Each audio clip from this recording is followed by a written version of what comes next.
Again, using social media as a platform because my family has been misrepresented.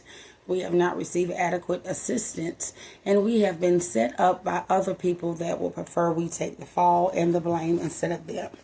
And I have proof from what I've witnessed and been a part of that people definitely can get the police to assist them, pay them to be training day cops. I believe that there are people in my neighborhood that are affiliated with the police that provided the police compensation to assist them in turning in evidence that would go against my family's involvement in being victims and would perpetuate us as being the suspects so that the people responsible for this will get away with it.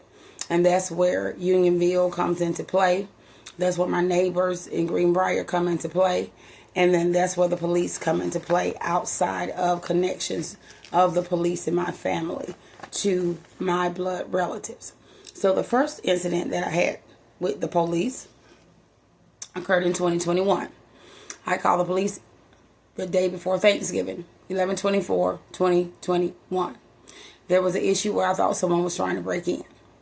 I called the police. They did not make it until Thanksgiving morning when the sun had came out. I described my gun to the police, the color, the caliber. I was willing to give the serial number. The dispatcher got this information.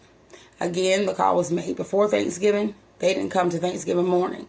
And because of the break-in and threat of break-in and me hearing people in the yard, I, again, described my weapon to the Bibb County Police dispatcher.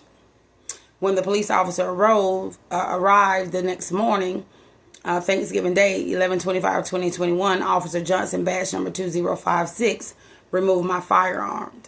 He then turned into a psychologist recommending me services, saying that I needed help.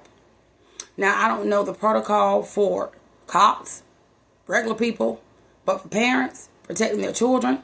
When you feel that someone is in your yard and you have heard and you feel it is a threat and you have your weapon and you call the police and you describe your weapon, the first thing that happens is police are notified about any weapons on the premises of the property that they are going to be investigating. So they were giving the information about my gun prior to their arrival. So, of course, when you see my gun, you have already been notified from the dispatcher because I described my weapon to them. Officer Johnson, again, badge number 2056, decided to remove my firearm, decided to recommend me for counseling services, and told me that I would have to talk to someone.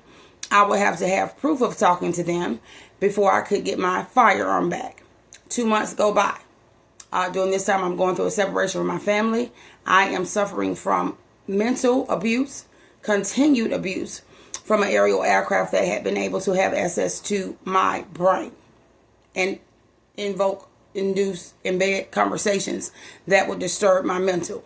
And if you're looking at any of the videos that I've sent, all of the videos that I've sent, you're going to notice a little mist. You're going to notice that my camera may look like I have an old camera, an old phone, or something that is not up to date with today's technology demands. There is nothing wrong with my camera screen. Everything that I have produced with me on YouTube and Facebook, you're going to see a fuzz. You're going to see a mist. So it's better to have a mask on to ensure that I'm not breathing in these debris, and glasses to protect my eyes. And if I can cover my hair when I have my head wrap on, then I do that as well. My orifices are being abused because multiple ways have been provided from an outside source, an outside agency, remote control devices that are synced to my location that are able to produce this mist. They are also able to attack Sunday's brain and Sunday's heart, control, lower my heart rate. It sounds crazy until you actually have proof.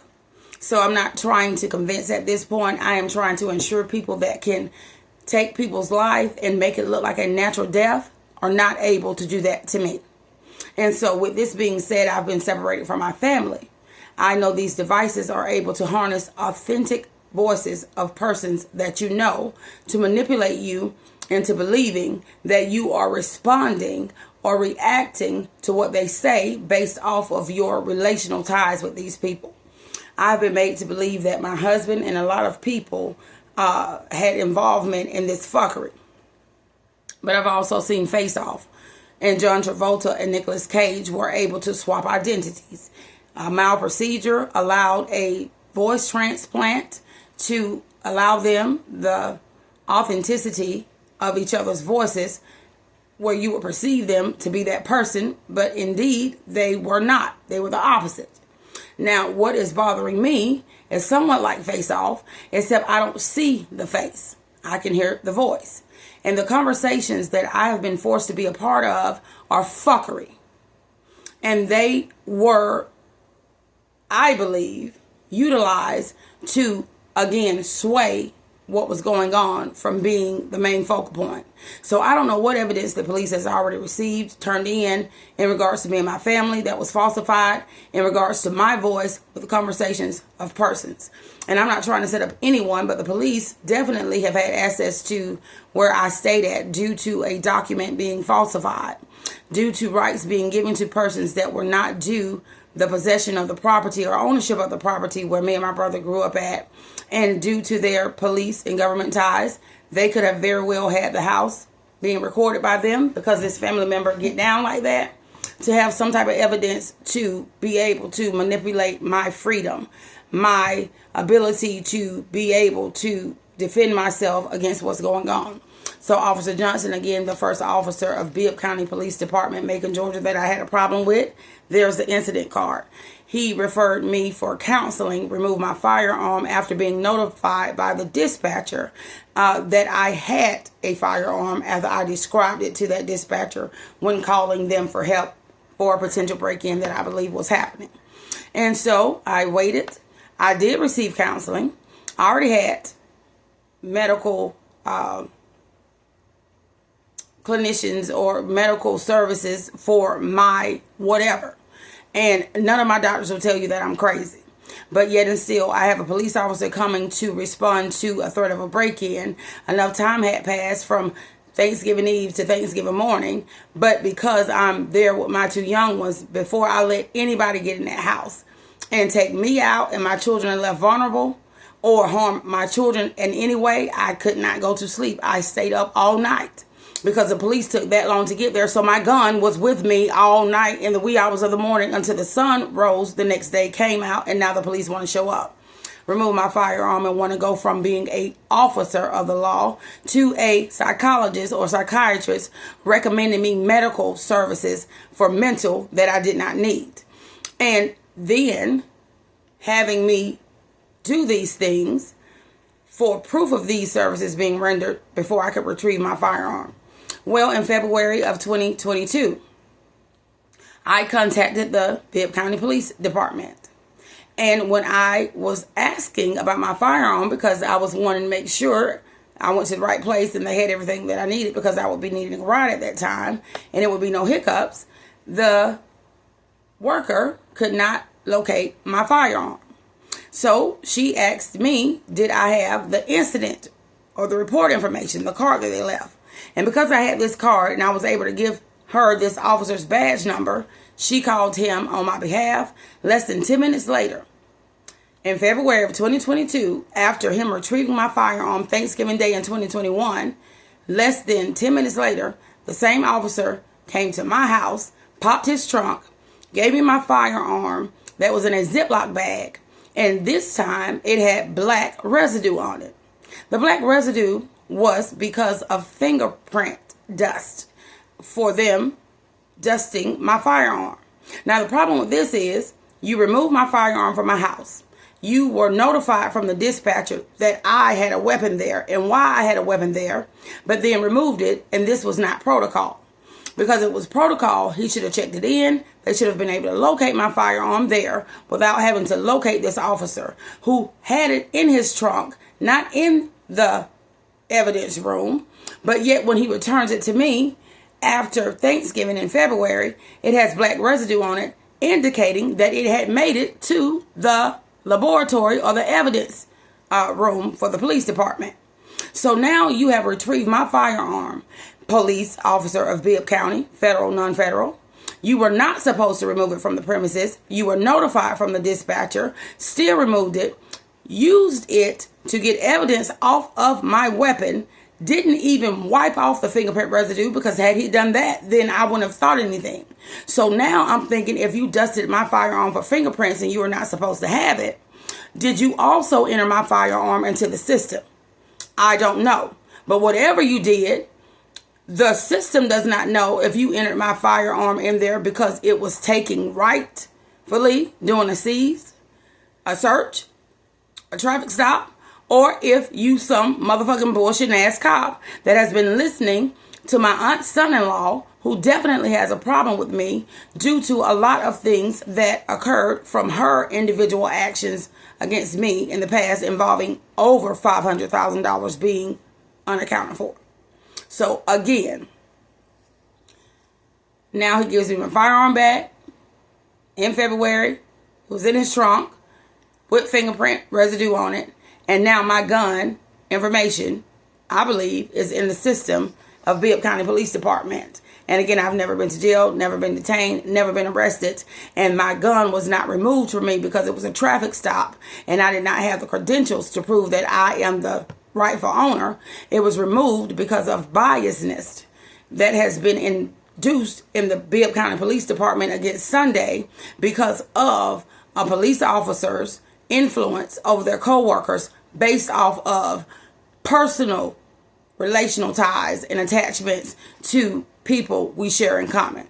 So everything that I am uploading on this social media platform, from Facebook or YouTube, is not about getting enough subscribers to get like a channel. Of course, I have a lot of different topics I can do that, but this is about me saving my life and not being buried as a statistic of a heart attack or brain issue due to my chemical intake, due to what I drink, due to what I do recreationally, due to what I do, period. What I do not do is engage in devices abusing my brain and my heart and being able to mimic a real life issue or a cause of death, and it being ruled that, and the people and the agencies and the equipment that was responsible for this gets to get away.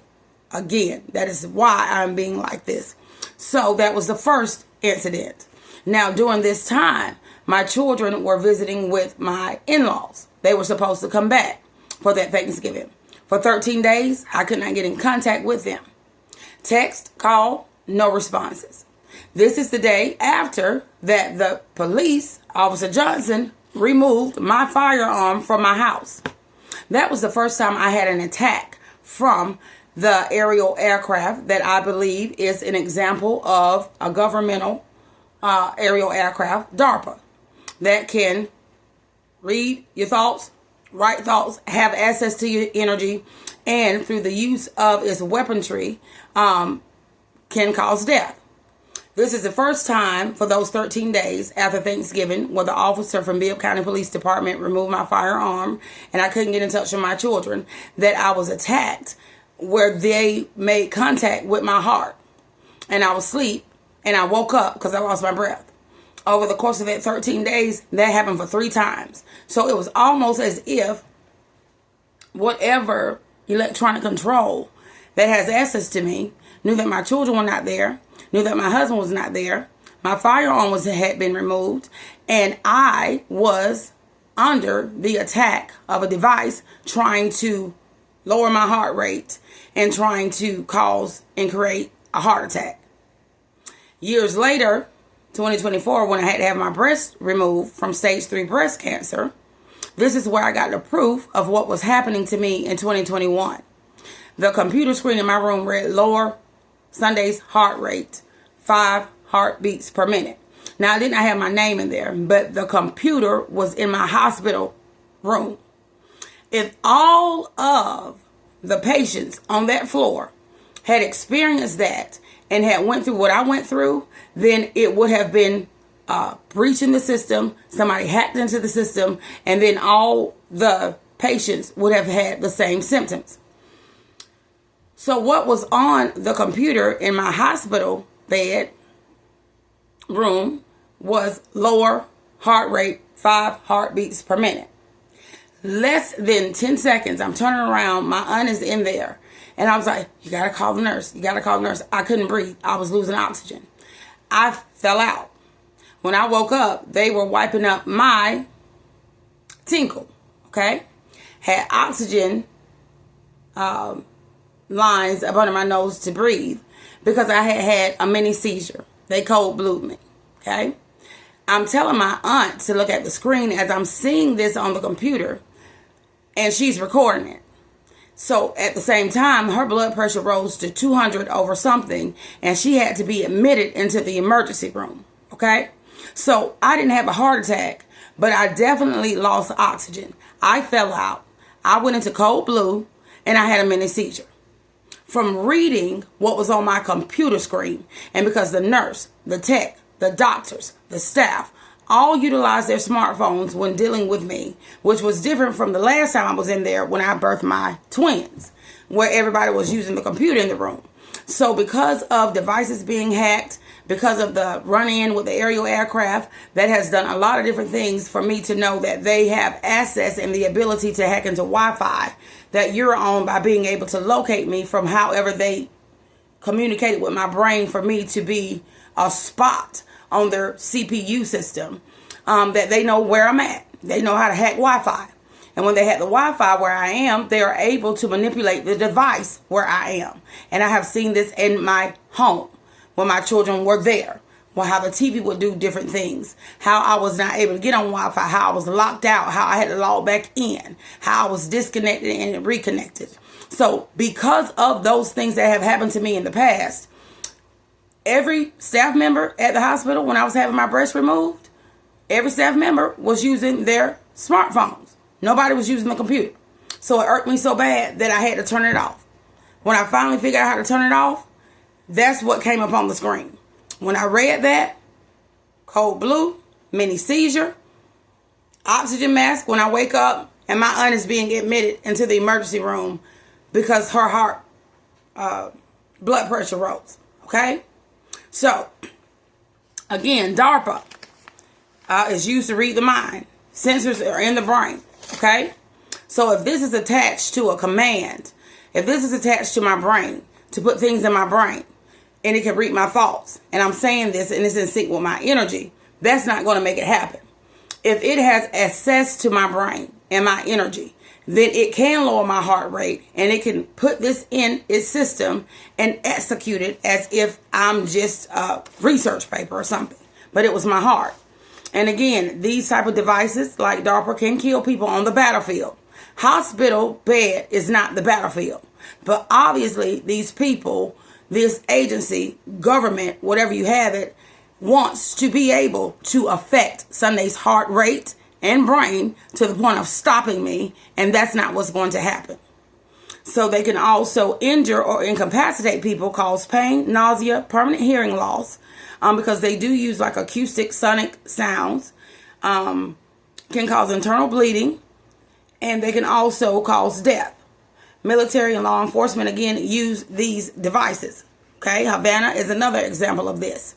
So in 2021, those 13 days after Officer Johnson, Bibb County Police Department removed my firearm, and my children were supposed to come back the day after Thanksgiving, but 13 days later, I had to call the police, had to get them involved, not understanding why I'm not being communicated with, and now why they're not responding. And, they finally came back, but during that 13-day absence of them, and me just being at the house by myself, the same device that was able to locate my energy at the medical center when I was having my breast removed and was able to put on the computer in the hospital room I was in, lower my heart rate, and I have a mini seizure. I cold blue. 10 seconds less after reading that, okay? Now realizing that's what was happening during those 13 days that my children were gone and Officer Johnson had removed my firearm, okay? But I did not see that on my TV screen at home, on my computer screen at home. But I would see the LED light flickering, and I would not have the remote in my hand, and nobody else had a remote control.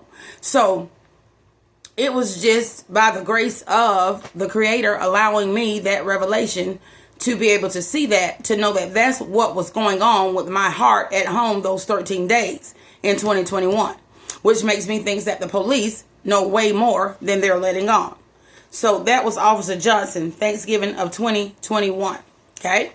2018, after the illegal contact with the aerial aircraft, the aunt that falsified documents to obtain the property that me and my brother are at, tried to illegally evict me, tried numerous ways to get me out of the house when the property owner, my grandmother, was still alive.